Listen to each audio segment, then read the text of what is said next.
Hello YouTubers, DIY Dan here. In today's video I'm going to show you what steps I took in order to restain my deck. The deck that I'm restaining is structurally sound and contains no rotted wood, broken boards, or loose nails. If your deck has any of these issues, they must be repaired before proceeding. So let's go ahead and get started. The first thing we want to do is thoroughly clean the deck. If the deck isn't free from old stain, dirt, and mildew, the new stain will never adhere properly. This deck here is a perfect example of why it's so important to take your time when cleaning and prepping your deck. Believe it or not, the stain you see here is less than 2 years old and has almost all peeled away. Now there are a couple of ways you can go about cleaning or stripping a deck. I have never had any luck with any of the deck strippers or cleaners, so for my video, I will be using a power washer and belt sander. A power washer has power to remove majority of the loose stain, while the belt sander can remove those stubborn areas with ease. A belt sander provides many benefits, such as providing a clean wood surface, smoothing out any imperfections, and opening up the wood pores to allow for the new stain to absorb better. Here is a quick example of what a power washer can do. As you can see, it has removed most of the old stain and has given us a pretty clean surface to work with, but isn't quite there yet.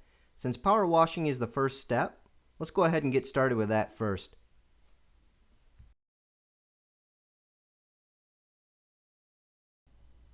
Before pressure washing your deck, there are a couple of areas you want to be careful around, such as doors, windows, and vinyl siding. A power washer has enough power to rip off siding, remove paint, and force water past your windows and door seals. If you're around these areas, it's best practice to keep the water pressure to no higher than 500 psi. Depending on the type of wood your deck is made out of, will determine the water pressure setting that can be safely used before you start to see etching. I recommend starting at a low pressure setting and working your way up.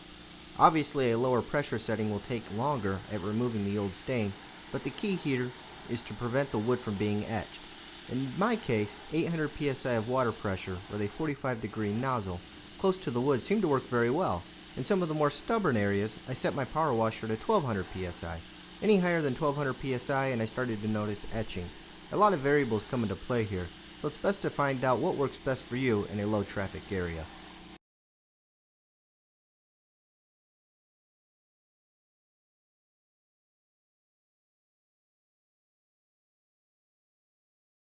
After power washing your deck, it should look something like this. Nice and clean, free from any dirt, mold, and mildew. The problem is, you can still see spots of old stain that the power washer could not remove. In order to remove the remaining stain, I will be using a belt sander. I purchased this 3-inch by 21-inch belt sander along with a few extra belts, all for less than $50 from my well-known discount store. You will definitely want to have some extra sanding belts handy as you will go through them quite often. Here in this example, I'm comparing an area that has been belt sanded to one that hasn't. As you can see, the belt sander has no problem removing this stain that the power washer couldn't. Not only did the belt sander remove the old stain, but it also smoothed out any imperfections in the wood and supplied us with a beautiful finish to apply the new stain to. I plan on belt sanding my whole deck, and as you can see, I have a lot of work ahead of me. So let's go ahead and get started.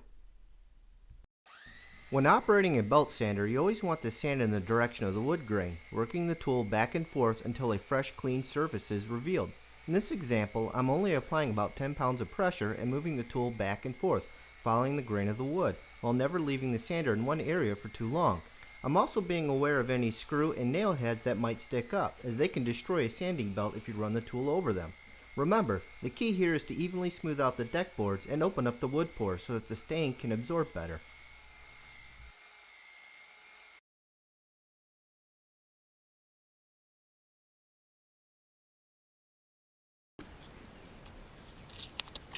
Before we start staining, we want to make sure we tape up any areas that we don't want stain to adhere to.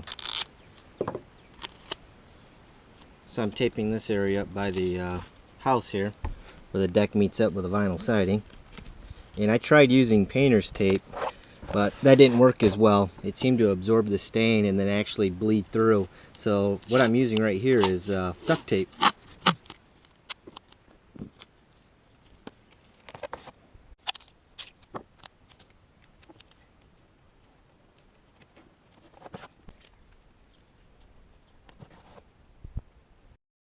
I'm also taping up the areas where the railing meets up against the house to prevent any stain from getting on surfaces it shouldn't be. The key here is to protect any surfaces that shouldn't get stained. Definitely take your time here because it's the little jobs like these that will reward you with a professional looking deck.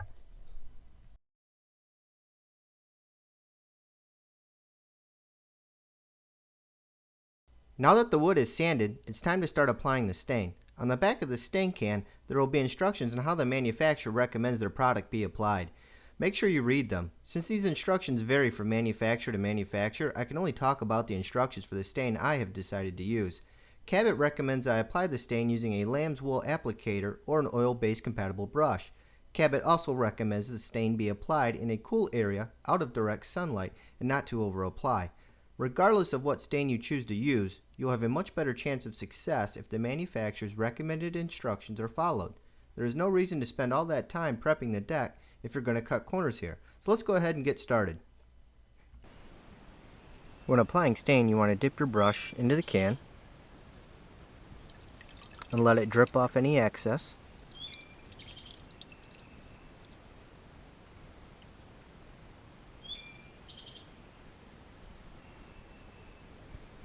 And then you make sure you apply it following the grain of the wood, and then just work it in.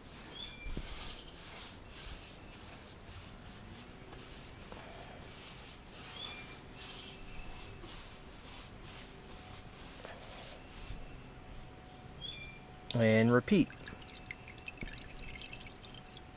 So I'm going to go ahead and do the rest of the deck this way, and I'll show you the finished product.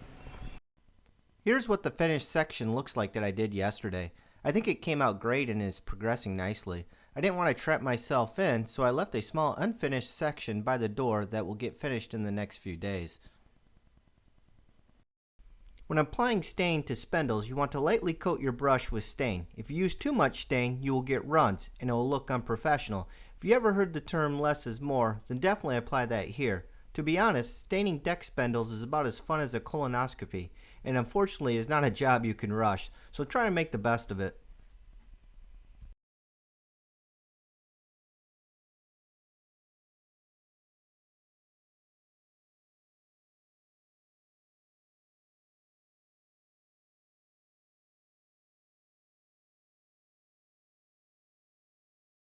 I thought some of you viewers would enjoy this quick timeline from start to finish, showing the completion of the last section by the door. I start out by using the belt sander, as I have already power washed this section. Once the sanding is done, I get out my broom to clean up the sawdust. Unfortunately, the sawdust collector on my discount tool had already broken by this time, and as you can see, it was making quite a mess. But I really didn't care, as I was almost done with this project anyways. After cleaning up the sawdust, I applied the stain, and was careful not to over-apply. I worked the stain into the wood using a back and forth motion that followed the grain of the wood.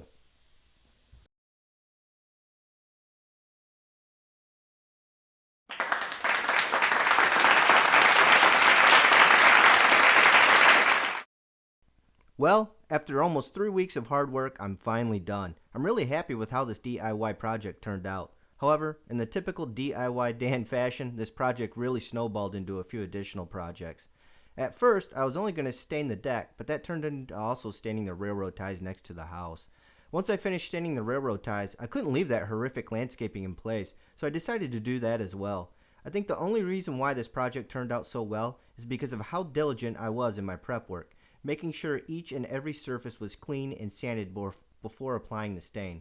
No doubt, the prep work was a hellacious, time-consuming process in itself, but as you can see, it really paid off. In my opinion, the finished result really depends on how much effort you plan on putting into prep. If you cut corners prepping, the end result will show it. If you have any questions, leave them in the comments section, and I'll do my best to answer them. Good luck!